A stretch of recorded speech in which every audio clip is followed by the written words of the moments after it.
بسم اللہ الرحمن الرحیم۔ محترم میرے پیارے ناظرین کرام، السلام علیکم ورحمۃ اللہ وبرکاتہ۔ امید ہے آپ سب خیر و عافیت سے ہوں گے۔ میں اپنی قرآن کلاس میں آپ سب کو خوش آمدید کہتا ہوں۔ آج کا ہمارا سبق نمبر 43 وہ ہے ان اور ان میں فرق۔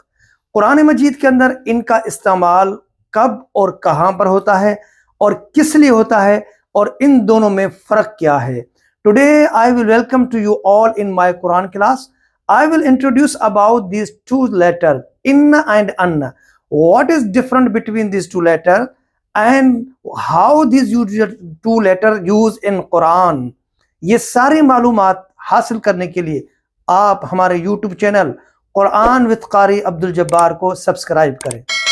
اب ہم ان کی تفصیل کی طرف چلتے ہیں، لیکن اس سے پہلے میں ایک چیز بتاؤں کہ اس سے پہلے والا جو میرا سبق تھا وہ سبق نمبر 42 وہ تھا انا اور ان کے فرق کے بارے میں۔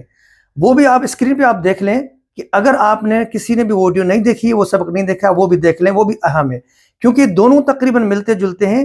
وہ تھا انا اور ان میں کیا فرق تھا، وہ اسکرین پہ موجود ہے، وہ بھی آپ دیکھ لیں۔ اب ہم تفصیل کی طرف چلتے ہیں۔ پہلا پوائنٹ یہ ہے کہ ان جو ہے، ان یہ زیر کے ساتھ، آپ دیکھیں یہ حمزہ، یہاں پر یہ حمزہ ہے، حمزہ زیر کے ساتھ اور یہ کلمے کے شروع میں آتا ہے۔ ٹھیک ہے، پہلا پوائنٹ یہ ہے کہ ان اور ان میں جو فرق ہے وہ ہے کہ ان زیر کے ساتھ اور کلمے کے شروع میں آئے گا، اور دوسرا ان زبر کے ساتھ، یہ حمزہ ہے، حمزہ زبر کے ساتھ اور یہ کلمے کے درمیان میں آئے گا۔ The difference between inna and anna. Inna, this hamza with kasra, with zair, and this word come in starting of sentence. Okay? And this word anna with zabar, with fatha. Okay? This word will come between sentence, during the sentence. This is the different. اب اس کے بعد جو دوسرا point ہے وہ یہ ہے کہ ان دونوں کے اندر، دونوں میں تاکید کی معنی پائی جاتی ہے، یعنی یہ دونوں جو الفاظ ہیں ان اور ان، یہ ان میں تاکید، یقین پیدا ہوتا ہے، یعنی یقین کی معنی پائی جاتی ہے۔ جیسے ان بے شک کے معنی میں آتا ہے، یقین کی معنی میں، تاکید کی معنی کے لیے دونوں تاکید کے لیے آتے ہیں۔ اور اس میں ایک اور بات یاد رکھیں کہ اگر ان شروع میں آتا ہے تو اس کے ساتھ فا کا بھی استعمال ہو سکتا ہے، فَإِنَّ بھی ہو سکتا ہے، میں قرآن میں اس کی مثال دے رہا ہوں۔ اور اسی طرح اس کی نون کے بعد دوسرا لفظ بھی آ سکتا ہے، جیسے انک، یہ بھی آ سکتا ہے، فَإِنَّ بھی آ سکتا ہے۔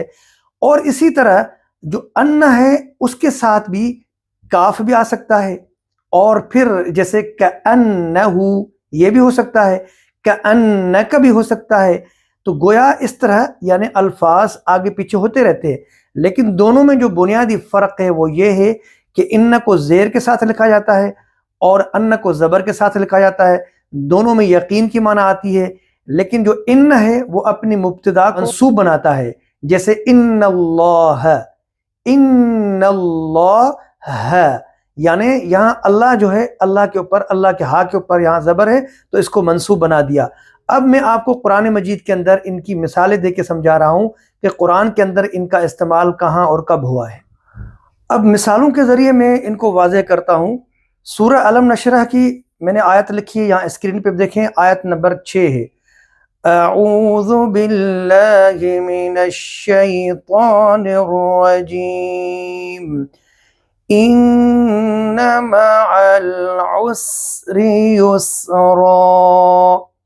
اب دیکھیے یہاں پر یہ ان، اس کی مثال یہ میں نے کہا تھا کلمے کے شروع میں آئے گا۔ معنی کیا ہے کہ یقیناً یا بے شک، تنگی کے ساتھ، مشکل کے ساتھ آسانی بھی ہے۔ ٹھیک ہے، اسی طرح آپ اور جگہ دیکھیے کہ ان اللہ علی کل شیء قدیر، ان اللہ، ان، اور یہاں پر بھی دیکھیے ان معل، میں نے یہ بھی کہا تھا کہ نون جو ہے یہ اپنے اس کو مبتدا کو منصوب کرتا ہے۔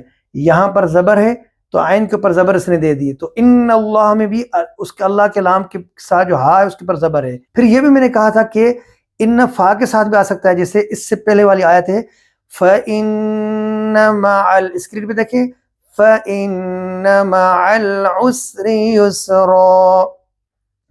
اب آتے ہیں ان میں سورہ ہمزہ کی میں نے آیت نمبر 3 دی ہے، آپ دیکھیں یحسب ان مالہ اخلدہ، یحسب ان، یہ ان درمیان میں آیا، دیکھیے یحسب ان مالہ اخلدہ، کیا معنی ہے کہ بے شک وہ انسان یعنی گمان کرتا ہے، جو مال کو جمع کرتا ہے وہ سوچتا ہے کہ اس کا مال ہمیشہ اس کے پاس رہے گا، یعنی یہاں بھی تاکید کی معنی آئی ہے، یا کأن کا آتا ہے یا گویا کہ، یہ بھی معنی ہو سکتی ہے اس کی۔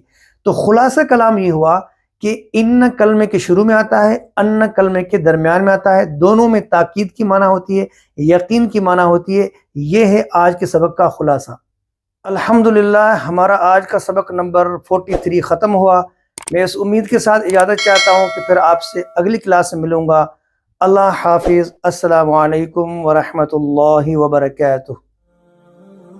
لرن قرآن with قاری عبد الجبار، دلکش تلاوت اور تجوید کے اصولوں کے ساتھ قرآن مجید کو سیکھنے کے لیے قاری عبد الجبار کے آفیشیل یوٹیوب چینل کو سبسکرائب کریں۔